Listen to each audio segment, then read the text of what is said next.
أعوذ بالله من الشيطان اللعين الرجيم. بسم الله الرحمن الرحيم. الحمد لله والصلاة والسلام على رسول الله وعلى آل الله واللعنة الدائمة على أعدائهم أعداء الله من يوم عداوتهم إلى يوم لقاء الله. أما بعد فقد قال رسول الله صلى الله عليه وآله وسلم: العلم مع الحق والحق مع علي. صلوات پر محمد.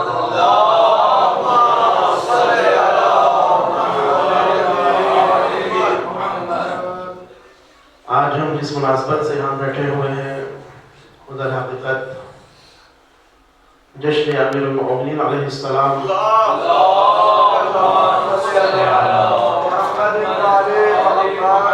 بمناسبت 13 رجب اس محفل کا انعقاد کیا گیا ہے. حضرت علی ابن ابی طالب علیہ السلام وہ ہستی ہے جس کے بارے میں رسول اللہ صلی اللہ علیہ وآلہ وسلم فرما رہے ہیں. صلوات پر محمد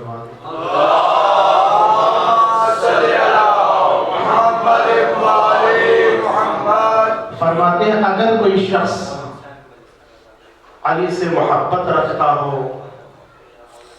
بشرطے کہ اس چیز کا اقرار کرنے کے ساتھ اس کی معرفت پہ رکھتا ہو، اللہ تعالیٰ اس کے اگلے پچھلے تمام گناہوں کو معاف کر دیتا ہے. علی کی محبت در حقیقت گناہوں کا کفارہ ہے. اور ایک اور روایت کے اندر فرماتے ہیں کہ علی کی محبت گناہوں کو ایسے کھا جاتی ہے جس طریقے سے آگ خشک لکڑی کو کھا جاتی ہے. رسول اللہ فرماتے ہیں العلی مع الحق والحق مع علی. علی حق کے ساتھ ہے، حق علی کے ساتھ ہے. اور فقط اتنا نہیں کہا بلکہ دعا کی خدا نے اللہ تعالیٰ کے بارگاہ میں حضرت محمد مصطفیٰ صلی اللہ علیہ وسلم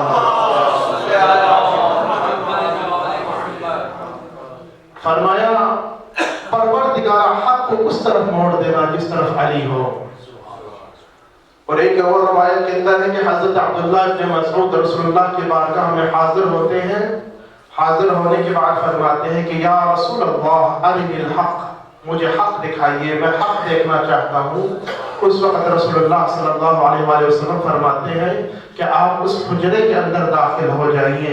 جیسے ہی حضرت عبداللہ ابن مسعود اس حجرے کے اندر داخل ہوئے تو دیکھا کہ علی ابن ابی طالب عبادت و بندگی میں مشغول ہیں.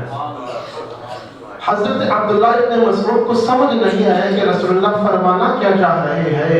دیکھا کہ رسول اللہ صلی اللہ علیہ وآلہ وسلم کے یہ جانشین عبادت و بندگی میں مصروف ہے.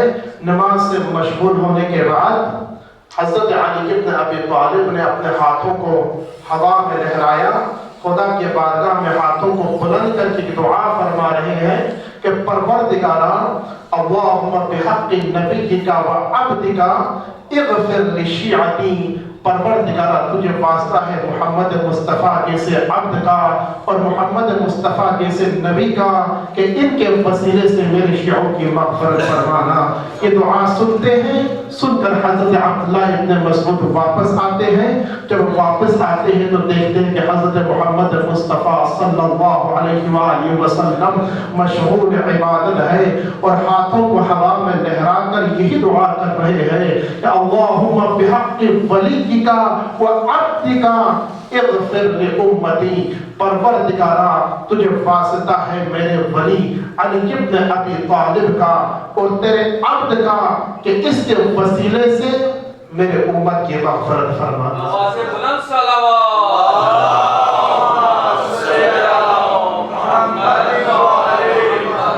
حضرت عبداللہ ابن مسعود حیرت و سرگردانی کی حالت میں رسول اللہ صلی اللہ علیہ وآلہ وسلم کے چہرے مبارک کی طرف دیکھ رہے ہیں. اتنے میں حضرت عبداللہ ابن مسعود سے مخاطب ہو کہ رسول اللہ نے فرمایا کہ اے عبداللہ ابن مسعود، جو تو شک کر رہا ہے، سوچ میں ہے، حیرت میں ہے، سرگردانی میں ہے، اس چیز کے بارے میں شک نہ کرنا. اگر تو نے کوئی شک کیا تو کفر کے حد تک چلا جائے گا. اس کے بعد فرمایا کہ پروردگارا اے ذات کبریا، خدا کی بارگاہ میں مخاطب کے فرمایا کہ میں تو حق دیکھنا چاہ رہا تھا، لیکن جب میں رسول کی خدمت میں حاضر ہوا تو رسول اللہ نے کہا اس حجرے میں داخل ہو جاؤ۔ جب میں اس حجرے کے اندر داخل ہوا تو علی کو مشغول عبادت پایا اور اپنے شیعوں کی مغفرت کی دعا کر رہے ہیں، اور جب میں واپس آیا تو محمد مصطفیٰ کو میں نے مشغول عبادت پایا اور اپنی امت کی مغفرت کی دعا کر رہے ہیں۔ مجھے سمجھ نہیں آیا۔ اس وقت حضرت محمد مصطفیٰ صلی اللہ علیہ وآلہ وسلم نے فرمایا کہ اے عبداللہ ابن مسعود، اس حجرے میں جس ہستی کو تم نے دیکھا ہے وہی حق ہے۔ اگر تو حق دیکھنا چاہتا ہے اور حق سے متمسک رہنا چاہتا ہے تو علی ابن ابی طالب کا دامن کبھی نہ چھوڑنا۔ محمد و آل محمد بلندتر صلوات۔ اللہم صلی علی محمد و آل محمد۔ اے حیدری یا علی یا علی یا علی مدد بلندتر صلوات۔ اللہم صلی علی محمد و آل محمد۔ حضرت علی ابن ابی طالب علیہ السلام اپنے شیعوں کی مغفرت کی دعا کر رہے ہیں محمد مصطفیٰ کے وسیلے سے۔ عبداللہ ابن مسعود کہتے ہیں کہ جب علی ابن ابی طالب دعا کر رہے تھے تو اس وقت آپ کے وسیلے سے دعا کر رہے تھے، اور جب آپ دعا کر رہے تھے اپنی امت کے گناہوں کی مغفرت کے لیے تو اس وقت علی ابن ابی طالب کے وسیلے سے آپ دعا کر رہے تھے۔ یا رسول اللہ، یہ کیا ماجرا ہے؟ اس وقت رسول اللہ نے فرمایا کہ جس وقت میں اپنے شیعوں کے گناہوں کی مغفرت کے لیے دعا کرتا ہوں اور خدا کے بارگاہ میں اپنے ہاتھوں کو اٹھاتا ہوں تو اس وقت میں روئے کائنات کے تمام مخلوقین کے اوپر نظر دوڑاتا ہوں تو اس وقت مجھے علی ابن ابی طالب سے بڑا کوئی وسیلہ نظر نہیں آتا۔ اس لیے جس وقت میں دعا کر رہا ہوتا ہوں تو اس وقت میں علی ابن ابی طالب کا وسیلہ قرار دے رہا ہوتا ہوں، اور جس وقت علی ابن ابی طالب اپنے ہاتھوں کو خدا کے بارگاہ میں اٹھاتے ہیں اور کوئی وسیلہ تلاش کرنا چاہتے ہیں تو اس وقت علی ابن ابی طالب کو مخلوقین کے اندر مجھ محمد مصطفیٰ صلی اللہ علیہ وآلہ وسلم سے بڑا کوئی وسیلہ نظر نہیں آتا۔ آواز بلند صلوات۔ اللہم صلی علی محمد و آل محمد۔ یا علی یا علی یا علی مدد حق ہے۔ ابن حجیر معتزلی اہل سنت کے امام ہیں، اہل سنت کے مفسر ہیں، نہج البلاغہ کی بھی تفسیر کی ہے۔ ابن حجیر معتزلی کہتے ہیں، وہ اپنی تفسیر کے اندر لکھتے ہیں کہ ایک دفعہ ایک شخص آیا رسول اللہ کی خدمت میں، وہ بیٹھا ہوا تھا۔ وہ روایت کرتا ہے کہ حضرت علی بن ابی طالب ایک دفعہ رسول اللہ کی خدمت میں حاضر ہوتے ہیں۔ حاضر ہونے کے بعد فرماتے ہیں یا رسول اللہ فلاں مشکل ہے، آپ میرے لیے دعا کیجئے۔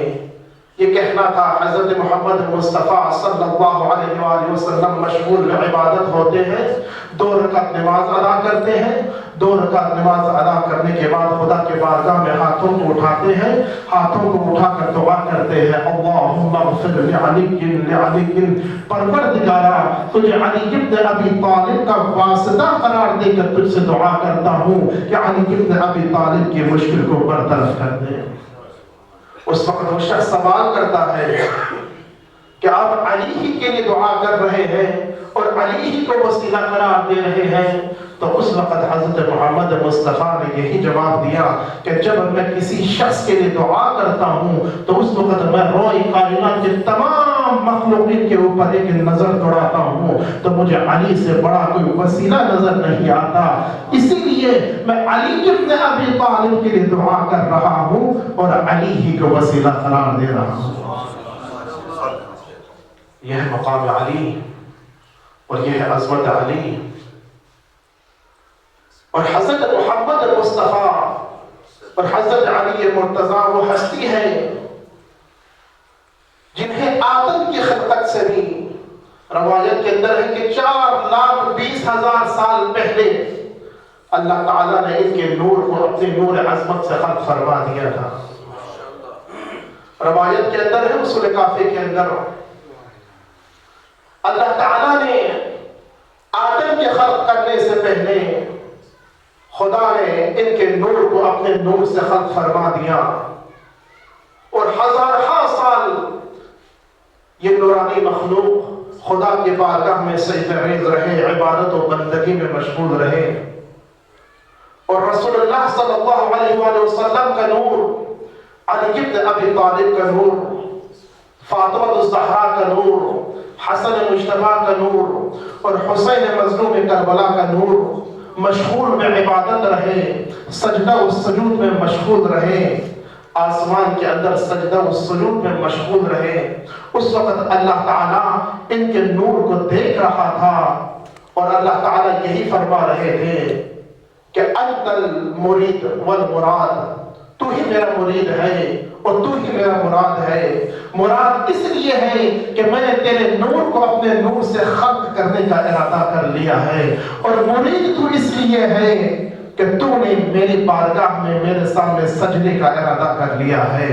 کہا کہ تیرا نور ہی در حقیقت مرید ہے اور تو ہی در حقیقت مراد ہے۔ اور اس کے بعد محمد مصطفیٰ و علی مرتضیٰ سے مخاطب ہو کے فرمایا لولاہم لما خلقت الافلاق، اے محمد مصطفیٰ، اے علی مرتضیٰ، اے فاطمہ الزہرا، اے نورانی مخلوقین، اگر آپ لوگوں کو خلق کرنا مقصود نہ ہوتا تو میں افلاق کو ہی خلق نہ کرتا، نہ میں زمین کو ہی خلق نہ کرتا، آسمان کو ہی خلق نہ کرتا، نہ آدم ہوتا۔ انسان کی کیا حیثیت، نہ آدم ہوتا، نہ یوسف ہوتا، نہ ابراہیم ہوتا، نہ عبادتیں ہوتی، نہ قرآن ہوتا، نہ قرآن کی تلاوتیں ہوتی، اور نہ یوسف ہوتا، اور نہ یوسف کا کوئی خریدار ہوتا۔ اللہ فرماتے ہیں یہ سب کچھ جو میں نے خلق کیا ہے در حقیقت محمد مصطفیٰ و علی مرتضیٰ و فاطمہ الزہرا کے صدقے میں خلق فرمایا ہے۔ ایک اور حدیث قدسی کے اندر فرماتے ہیں، حدیث قدسی اس حدیث کو کہا جاتا ہے جس کے اندر مفہوم در حقیقت اللہ کی طرف سے ہوتا ہے لیکن الفاظ خود رسول اللہ کے زبانی ہوتے ہیں۔ ایسی کوئی حدیث آ جائے تو اس حدیث کو حدیث قدسی کہا جاتا ہے اصطلاح میں۔ حدیث قدسی کے اندر ہے یا احمد لولاک لما خلقت الافلاق، اگر آپ کی ذات کو خلق کرنا مقصود نہ ہوتا تو میں افلاق ہی کو خلق نہ کرتا، زمین و آسمان کو ہی خلق نہ کرتا۔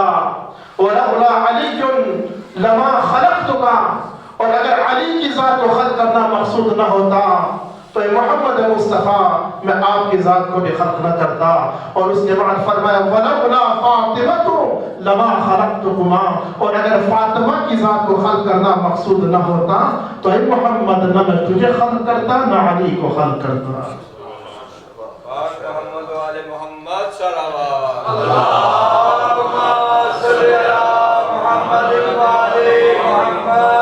یہ ہے مقام مصطفیٰ۔ یہاں پہ فرمائیں کہ وَلَوْلَا فَاطِمَةُ لَمَا خَلَقْتُكُمَا، اگر فاطمہ کو خلق نہ کرتا تو پھر میں محمد کو بھی خلق نہ کرتا، علی کو بھی خلق نہ کرتا۔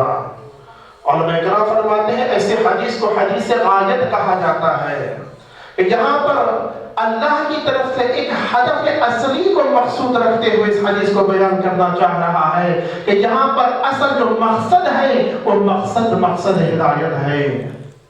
کہ اگر محمد مصطفیٰ نہ ہوتا تو توحید نہ بچتی، اور اگر علی مرتضیٰ نہ ہوتا تو نبوت بھی نہ بچتا، اور اگر فاطمہ الزہرا نہ ہوتی تو نہ محمد کی نبوت بچتی نہ علی کی ولایت بچتی۔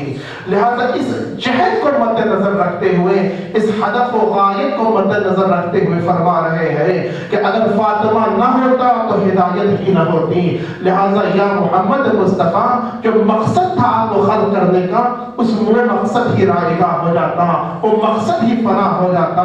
اسی لیے فرمایا وَلَوْلَا فَاطِمَةُ لَمَا خَلَقْتُكُمَا، اگر فاطمہ کو خلق کرنا مقصود نہ ہوتا تو نہ علی کو خلق کرتا نہ محمد کو خلق کرتا۔ بلندتر صلوات اللہم صلی علی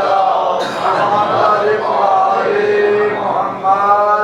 اصول کافی کی حدیث ہے حضرت آدم علیہ السلام کے پتلے کو تیار کیا گیا. تیار کرنے کے بعد حضرت آدم علیہ السلام کے جسم کے اندر روح پھونکی گئی. روح پھونکنے کے بعد حضرت آدم علیہ السلام خدا کی بارگاہ میں 1000 سال تک سجدہ ریز ہوئے.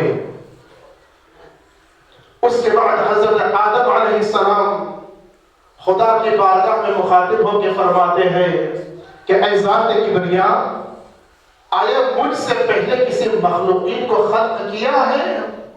اس وقت حضرت آدم سے مخاطب ہو کے ذات کبریا نے فرمایا تھا کہ اے آدم، خلق تو کیا ہے لیکن مٹی سے خلق نہیں کیا.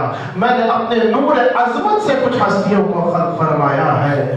اس وقت حضرت آدم نے فرمایا تھا پروردگارا مجھے ان ہستیوں کا تعارف تو کراؤ، وہ ہستیاں کون ہیں؟ تو اس وقت حضرت آدم سے مخاطب ہو کے ذات کبریا نے فرمایا تھا کہ لولاہم، اے آدم اگر ان ہستیوں کو خلق کرنا مقصود نہ ہوتا تو میں شجر کو بھی خلق نہ کرتا، نہ حجر کو خلق کرتا، نہ زمین کو خلق کرتا، نہ آسمان کو خلق کرتا، نہ لوح کو خلق کرتا، نہ قلم کو خلق کرتا. اور اے آدم اگر ان ہستیوں کو خلق کرنا مقصود نہ ہوتا تو میں تجھے بھی خلق نہ کرتا. اس کے بعد حضرت آدم کی جستجو پڑی. فرمایا خدایا مجھے ذرا اور تعارف کرا کہ ان ہستیوں کو کیا مقام و مرتبہ ہے. تو اس وقت فرمایا کہ اے آدم یہ وہ ہستیاں ہیں کہ اگر کوئی شخص گرمیوں کے سخت دنوں میں روزے رکھیں اور لمبی راتیں اٹھ کر عبادت و بندگی میں مشغول رہے، لیکن اگر ان ہستیوں کے بارے میں اگر ذرہ برابر بھی بغض موجود ہوا تو میں خدا اس بندے کو الٹے منہ جہنم میں پھینک دوں گا اور مجھ خدا کو کوئی پرواہ بھی نہیں ہوگا. اس کے بعد فرمایا کہ پروردگارا ان کے اسماء تو بتا کہ یہ ہستیاں کون ہیں، ان کے نام تو بتا. اس وقت اللہ تعالیٰ نے آدم سے مخاطب ہو کے فرمایا اے آدم ذرا آسمان کی طرف نگاہ کر. آسمان کی طرف نگاہ کرنا تھا. رَآ خَمْسَةِ أَنْوَارٍ رُكَّعًا وَسُجَّدًا. حضرت آدم نے 5 انوار کو دیکھا جو رکوع اور سجود میں مشغول تھے. حضرت آدم نے جب ان نورانی ہستیوں کو دیکھا نا، اس وقت آدم علیہ السلام سے مخاطب ہو کہ اللہ سبحانہ و تعالیٰ نے فرمایا تھا کہ اے آدم انا محمود ھذا محمد، میں محمود ہوں اور میں نے اپنے اس محمود سے مشتق کر کے اس نورانی ہستی کا نام محمد رکھا ہے. اس کے بعد فرمایا انا اعلی ھذا علی، میں اعلی ہوں اور میں نے اپنے اسم اعلی سے مشتق کر کے اس نورانی ہستی کا نام علی رکھا ہے. اس کے بعد حضرت فاطمہ الزہرا کا تعارف کروایا. فرمایا اے آدم انا فاطر السماوات والارض وہذہ فاطمہ، میں زمین و آسمان کو عدم سے وجود میں لانے والا ہوں اور میں نے اپنے اسم فاطر سے مشتق کر کے اس نورانی ہستی کا نام فاطمہ رکھا ہے. اس کے بعد فرمایا انا محسن ھذا حسن، میں محسن ہوں اور میں نے اپنے اسم محسن سے مشتق کر کے اس نورانی ہستی کا نام حسن رکھا ہے. پھر فرمایا انا قدیم الاحسان ھذا حسین، میں قدیم الاحسان ہوں اور میں نے اپنے اسم احسان سے مشتق کر کے اس نورانی ہستی کا نام حسین رکھا ہے. آواز بلند صلوات اللہم صلی علی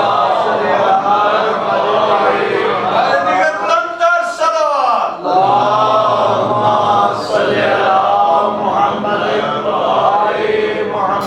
پھر فرمایا اے آدم بس ان کے اسماء تو یاد رکھنا، اگر زندگی میں کبھی تمہیں کوئی پریشانی پیش آ جائے تو ان ہستیوں سے متوسل ہو کر میری بارگاہ میں دعا کرنا، اس لیے کہ مجھ خدا کو شرم محسوس ہوتی ہے کہ کوئی محمد مصطفیٰ، علی مرتضیٰ، فاطمہ الزہرا، حسن مجتبیٰ، حسین مظلوم کربلا کا وسیلہ قرار دے کہ میری بارگاہ میں کوئی دعا کرے اور میں اس دعا کو رد کر دوں.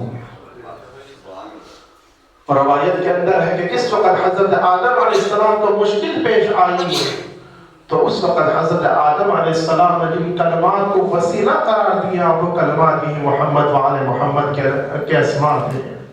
ان سے متوسل ہو کر جب اللہ کے بارگاہ میں دعا کی تو آدم کی دعا قبول ہوئی تھی۔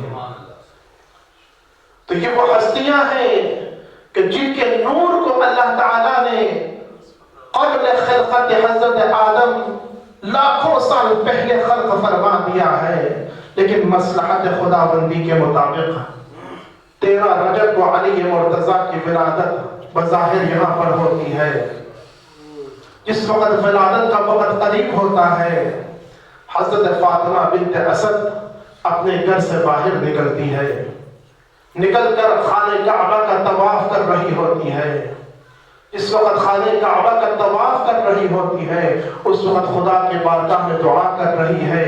علی کی ماں علی ابن ابی طالب کو وسیلہ قرار دے کے دعا کر رہی ہے، اللہم انی مؤمنۃ بک، اے پروردگارا میں تیرے اوپر ایمان رکھتی ہوں، وبنبوتک، اور تیرے نبی کی نبوت کے اوپر بھی ایمان رکھتی ہوں، اور بکتابک، اور جو محمد مصطفیٰ کے اوپر جو کچھ اترا اور جو کچھ نبیوں کے اوپر اترا صحیفوں کی صورت میں، کتابوں کی صورت میں ان تمام صحیفوں کے اوپر بھی ایمان رکھتی ہوں، ان کتابوں کے اوپر بھی ایمان رکھتی ہوں۔ اس کے بعد فرمایا اللہم پروردگارا بحق المولود الذی فی شکمی، خدایا میں تجھے اس نومولود کا واسطہ دیتا ہوں جو میرے شکم کے اندر موجود ہے، یعنی علی مرتضیٰ کا وسیلہ قرار دے کے تجھ سے وسیلہ طلب کرتی ہوں، تجھ سے مدد طلب کرتی ہوں، میری مشکل کو آسان فرما۔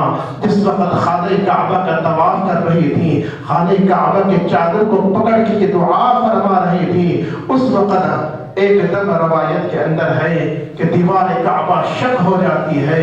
علی ابن ابی طالب کی ماں حضرت فاطمہ بنت اسد دیوار کعبہ کے ساتھ کھڑی تھی۔ علامہ ذیشان جوانی فرماتے ہیں کس وقت دیوار کعبہ شق ہو گئی، اس وقت حضرت علی ابن ابی طالب کی ماں پیچھے نہیں ہٹی بلکہ وہیں پر مستقیماً و دائماً کھڑی رہی، اور فرماتے ہیں اگر ڈر کر پیچھے ہو جاتی تو پھر لوگ یہ کہتے کہ علی کی ماں ڈر گئی، لہذا علی ابن ابی طالب کی ماں ڈری نہیں بلکہ وہیں پر مستقیماً و دائماً کھڑی رہی۔ کس چیز کے لیے کھڑی رہی؟ یعنی وحی خدا کا انتظار کر رہی تھی کہ میرے لیے حکم شرعی کیا ہے۔ جس وقت دیوار کعبہ شق ہو جاتی ہے، علی کی ماں وہاں پر وہیں کھڑی رہتی ہے۔ جیسے ہی وحی آتی ہے، حضرت علی ابن ابی طالب کی والدہ خانہ کعبے کے اندر داخل ہو جاتی ہے۔ جیسے ہی حضرت علی ابن ابی طالب کی والدہ فاطمہ بنت اسد اندر داخل ہو جاتی ہے، دیوار کعبہ پھر سے مل جاتی ہے۔ دیوار کعبے کا ملنا تھا، مکہ کے اندر ایک کوہرام مچ جاتا ہے، ایک پریشانی سے لاحق ہو جاتی ہے کہ یہ کیسا واقعہ ہو گیا ہے کہ خانہ کعبہ کے دروازے پہ تالا لگا ہوا ہے، ایک دم دیوار کعبہ شق ہو جاتی ہے۔ شق ہونے کے بعد علی کی ماں اندر داخل ہوتی ہے، اس کے بعد پھر دوبارہ دیوار کعبہ جڑ جاتی ہے، مل جاتی ہے۔ روایت کے اندر ہے 3 دن تک علی کی ماں خانہ کعبہ کے اندر عبادت و بندگی میں مشغول رہی، اور 3 دن تک جنت سے آب کوثر آتا رہا، 3 دن تک جنت سے کھانے آتے رہے، معجزات آتے رہے۔ علی اور علی کی والدہ جنت کے معجزات سے اور جام کوثر سے سیراب ہوتے رہے۔ اور روایت کے اندر ہے کہ جس وقت حضرت علی ابن ابی طالب کی ولادت ہوئی نا، وہ کسی در اور دیوار کے ساتھ نہیں ہوئی، بلکہ ولد علی فی جوف الکعبہ، علی کی ولادت مرکز کعبہ میں ہوئی۔ اس کی وجہ علماء کرام فرماتے ہیں کہ اللہ تعالیٰ کو یہ منظور نہیں تھا کہ علی ابن ابی طالب کی ولادت کسی در و دیوار کے ساتھ ہو، اس لیے کہ اللہ یہ چاہتا تھا کہ ساری دنیا در حقیقت کعبے کا طواف کرے اور کعبہ علی ابن ابی طالب کا طواف کرے۔ فرمایا ولد علی فی جوف الکعبہ، جوف کہا جاتا ہے پیٹ کو، انسان کے شکم کو، پیٹ کو جوف کہا جاتا ہے۔ وہ اس لیے کہا جاتا ہے کہ ہمارے سر اور پاؤں کا جو مرکز ہے وہ پیٹ ہے، درمیانی حصہ، لہذا اس مرکزیت کی وجہ سے انسان کے پیٹ کو جوف کہا جاتا ہے۔ اور یہاں پر بھی لفظ جوف استعمال ہوا کہ ولد علی فی جوف الکعبہ، علی کی ولادت در حقیقت مرکز کعبہ میں ہوئی۔ اب مکہ کے سرداران کھڑے ہیں، حیرت و سرگردان ہے، چابیاں لائی جاتی ہے، چابی وہی ہے، تالا بھی وہی ہے۔ جب تالے کے اندر چابی ڈالی جاتی ہے تو روایت کے اندر ہے کہ تالا نہیں کھلتا۔ اس کے بعد تالے کو توڑنے کی کوشش کی جاتی ہے، 3 دن تک تالے کو توڑنے کی کوشش کی جاتی رہی، لیکن روایت کے اندر ہے کہ دروازہ نہ ٹوٹا اور نہ ہی تالا ٹوٹا۔ اس کے بعد 3 دن کے بعد سب لوگ دیکھ رہے تھے کہ کیا ماجرا ہوتا ہے، حیرت و سرگردان تھے۔ مکہ کے تمام سرداران حیرت و سرگردان میں مشغول تھے، لیکن جس کو پریشان ہونا چاہیے تھا وہ مطمئن گھر میں بیٹھا ہوا تھا۔ علامہ طاہر زیدی فرماتے ہیں کہ یہ اطمینان ابو طالب نہیں ہے بلکہ یہ ایمان ابو طالب ہے۔ 3 دن بعد حضرت محمد مصطفیٰ تشریف لاتے ہیں، حضرت ابو طالب تشریف لاتے ہیں۔ تشریف لانے کے بعد تمام سرداران قریش وہاں جمع ہے، مکہ جمع ہے سرداران۔ ایک دم لوگوں نے دیکھا کہ جہاں سے دیوار کعبہ شق ہوئی تھی پھر دوبارہ دیوار کعبہ شق ہو جاتی ہے۔ دیوار کعبے کا شق ہونا تھا۔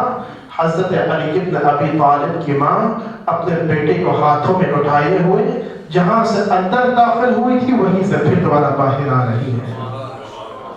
سب کی نظریں علی و علی کی ماں کے اوپر ہے۔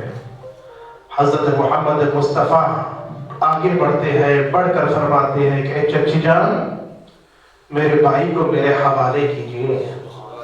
اس وقت کہا نا کہ میرے بھائی کو میرے حوالے کیجئے، تو اس وقت حضرت فاطمہ بنت اسد نے محمد مصطفیٰ سے مخاطب ہو کے فرمایا کہ محمد مصطفیٰ 3 دن ہو گئے ہیں لیکن تیرے بھائی نے ابھی تک آنکھیں نہیں کھولی۔